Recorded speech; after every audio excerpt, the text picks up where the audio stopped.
So there's a difference between longing for what you don't have and being content with what you do have. Yeah, that's great.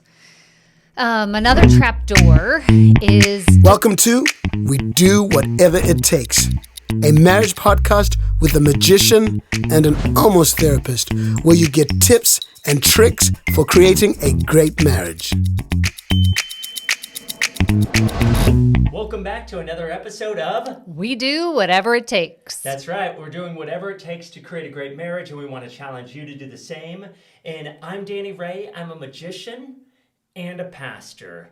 What an oddball, weirdo combination. But hey, that's how God's created me. And over here, I'm Kimberly, and I am working towards my license as a marriage and family therapist. So an almost therapist and a magician. Wow. What an interesting podcast you tuned into today. And today we're talking about escaping traps of social media.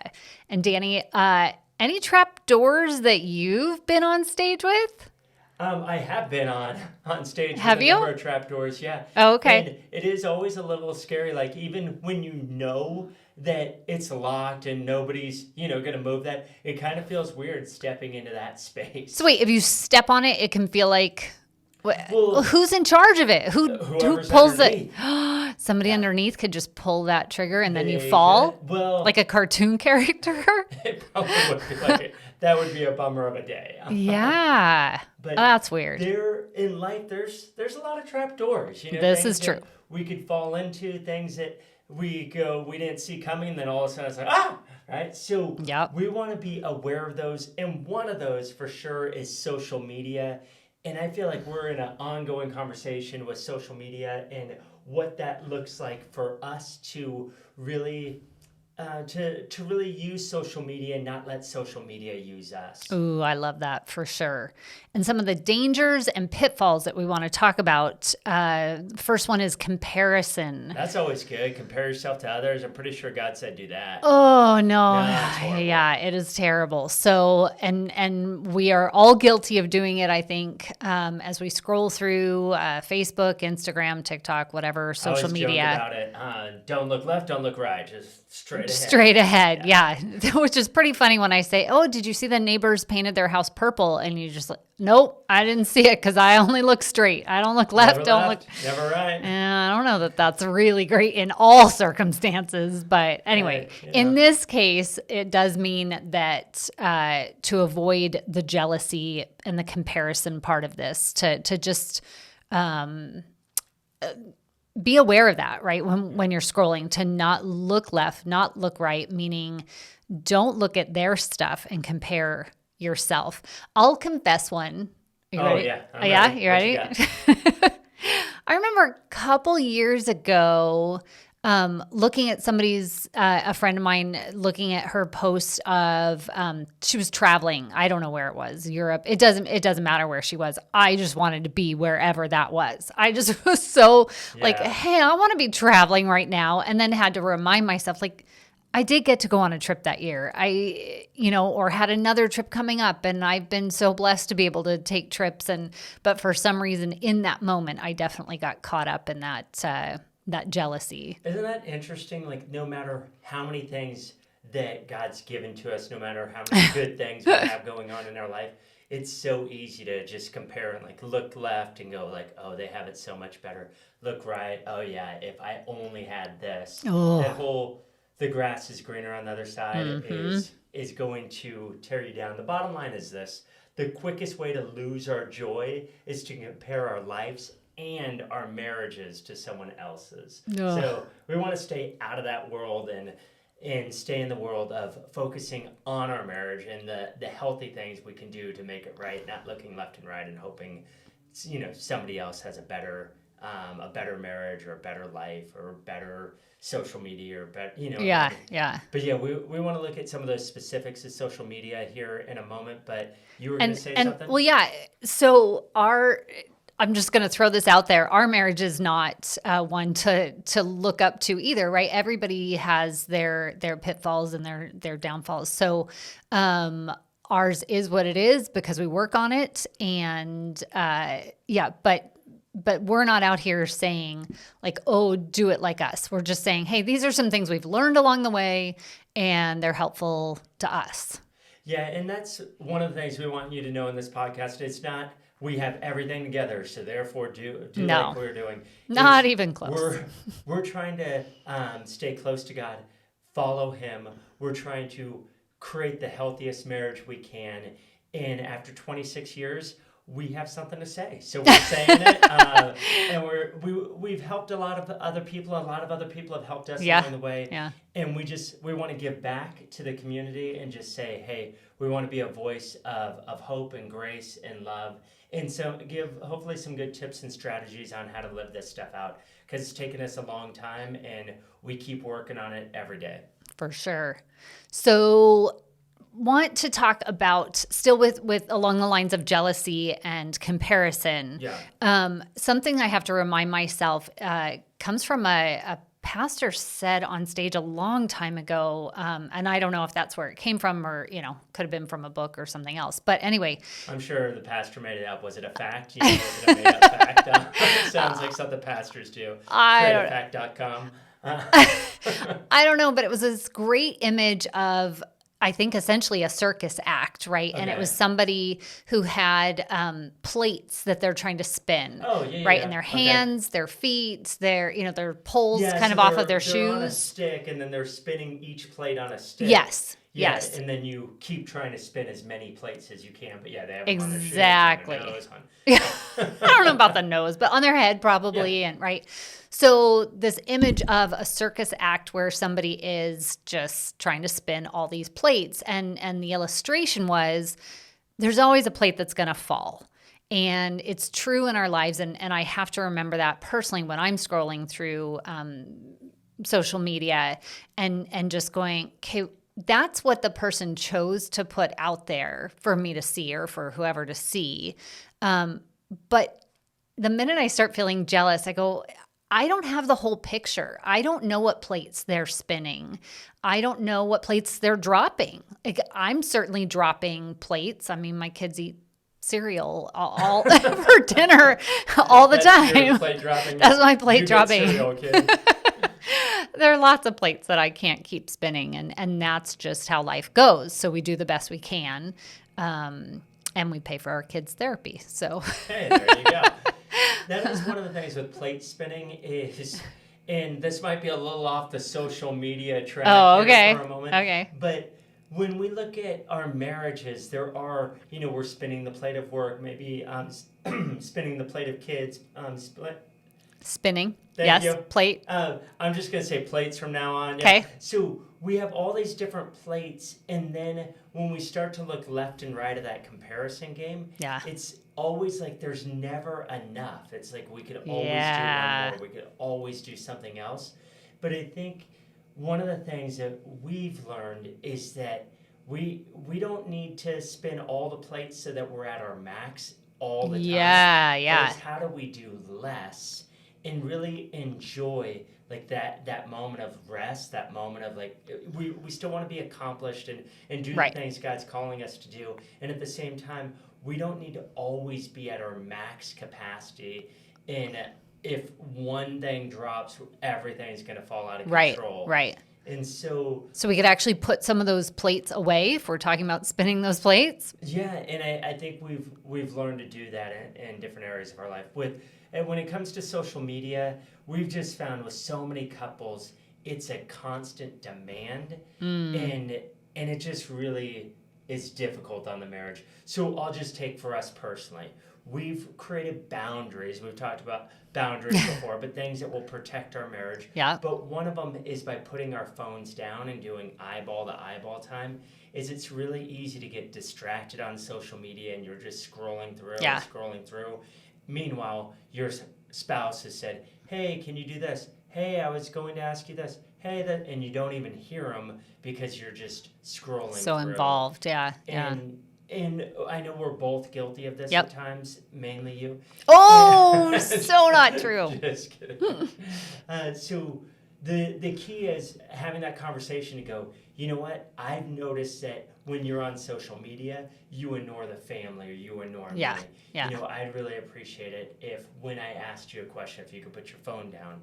And there are a lot more ways that we get distracted on social media. Sometimes it's with, you know, an ex from high school or from college that you look up and you begin to kind of fantasize about that. Sometimes Danger.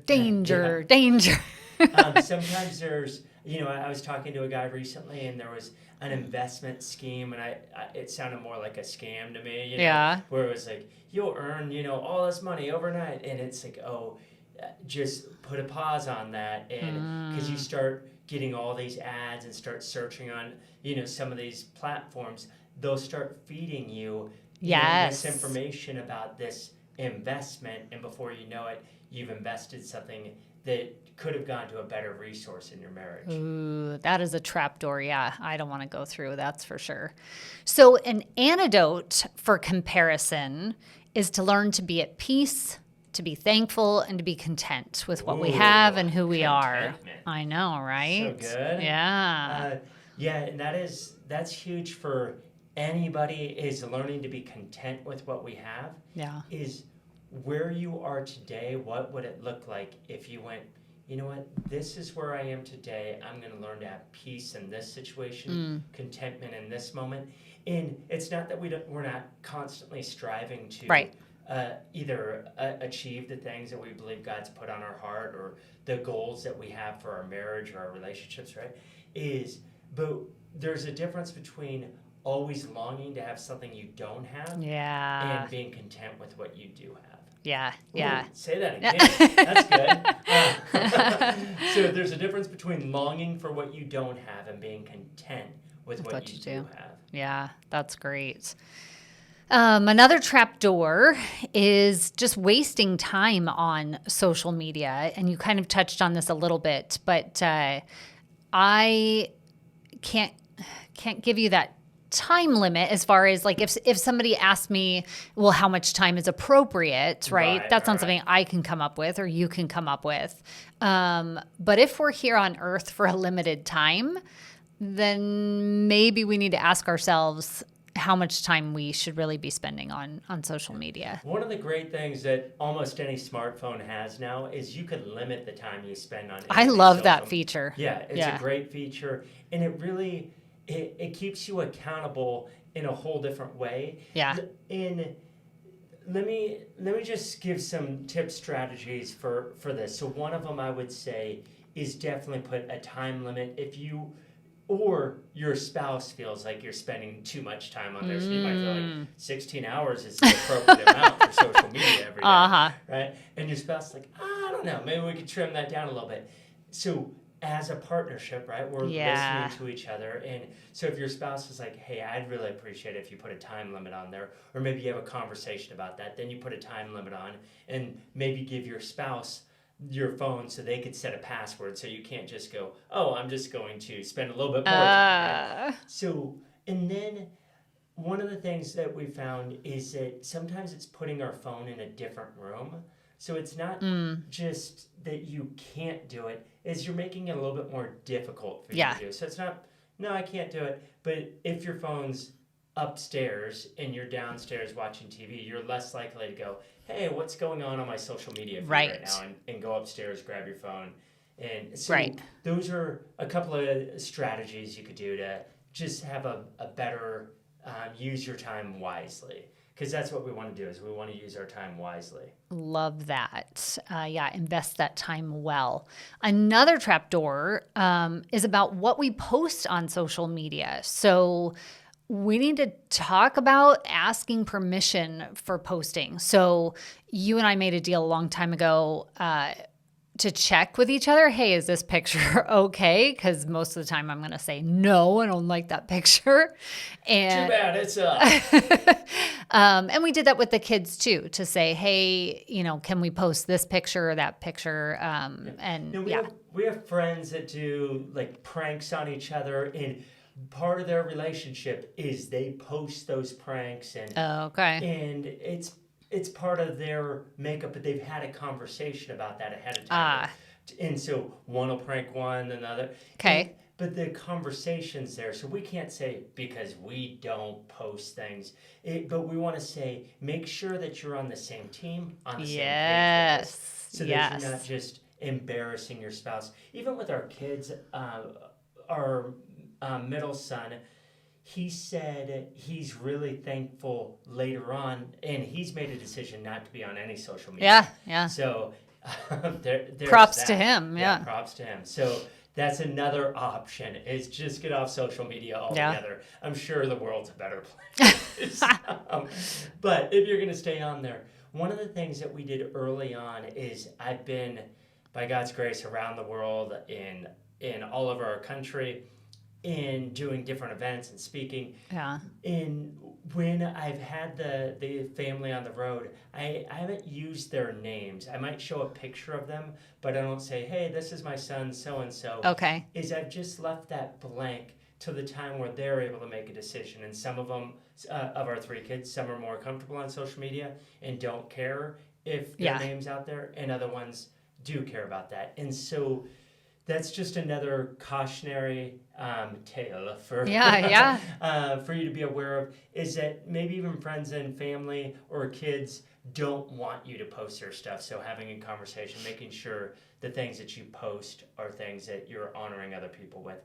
Because social media could be really difficult when somebody says something and it's out there. To unpost it or take it back is a lot more difficult than not putting it up in the first place. Yep. Once it's out there, it's on the loose.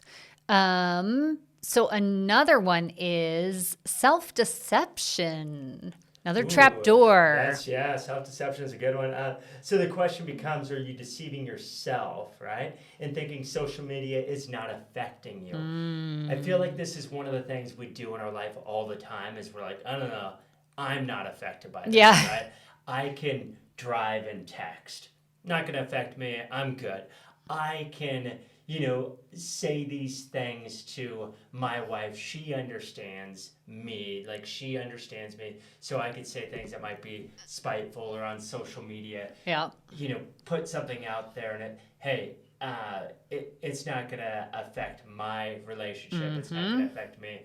But it's one of those things where we begin to deceive ourselves if we think we're always not going to be affected by what we're posting, or those things tend to catch up with us. If you're always the one that's trolling other people and saying negative things and think you're, doing it incognito, we've seen it 1,000 times with celebrities and even in local town type stuff where people get exposed. And so we would just challenge you in your social media to be honorable and treat somebody as if you're in their kitchen talking to them. Yes. Not just, I'm going to say this to get them, and I'm going to create a new social media account so they don't even know my name. Right. There's something about behind that screen that people feel protected when they post stuff. And we have to really be careful. I know I've typed a few things and then deleted before posting. And I think there are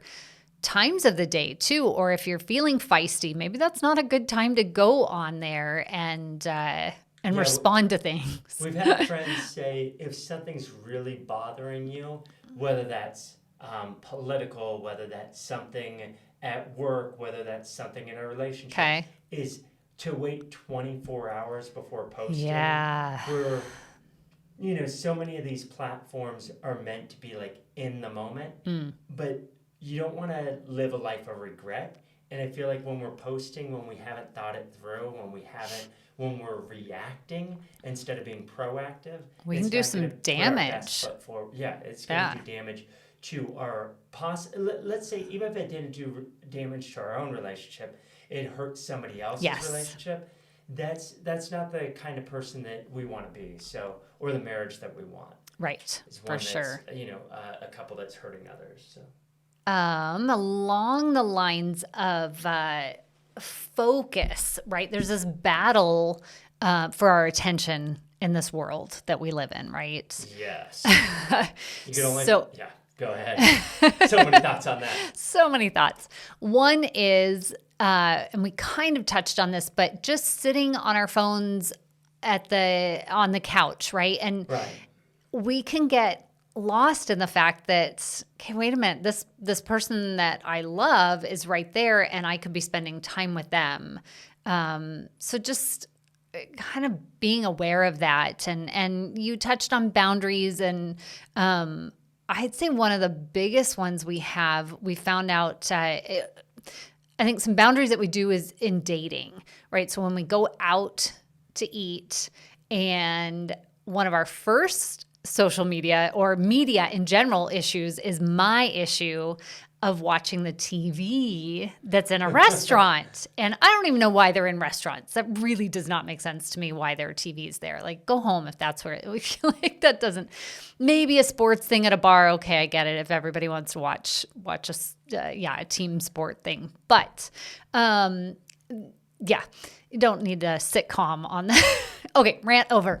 So when we go into a restaurant and there's a TV on, I have found it beneficial to both of us if I put my back towards the TV so that I'm not distracted during our date. Yeah, I remember early on in our relationship, you were distracted, forget TVs, with every conversation going on around us. Oh, okay, that's true. What's going on table number 3, babe? Because you're not with me right now. Yeah, let me tell you, they're having a fight over there, and I don't know. And now what we notice more than anything is that people are just on their phones, and we'll see an entire meal come and they don't get off their phone. Yeah. And I get it. Maybe at times it's just good to go out. I don't want to judge and say maybe they had a reason for that. Right. But if it's not intentional and it's just because you're distracted, there's better things we can focus on, like the person literally right in front of us in that situation. It's easy for us to get distracted.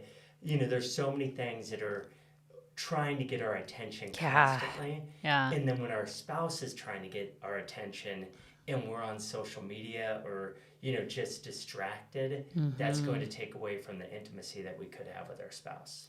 And you mentioned that you can talk to your spouse about that, right? Bring that up and go, hey, I noticed you're on your phone a lot.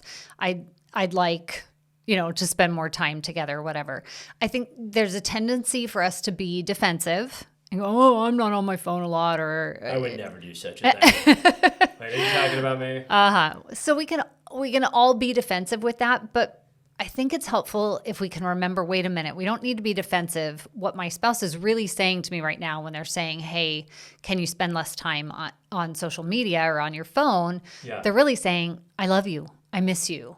I want to see more of your actual face and not your phone. That's good. Say that again. They're actually saying, I love you. I miss you. So you're telling me when somebody's bidding for your attention that way, saying, hey, would you spend time with me? That's what they're doing. That's so good. Yeah. So let's close with this with social media.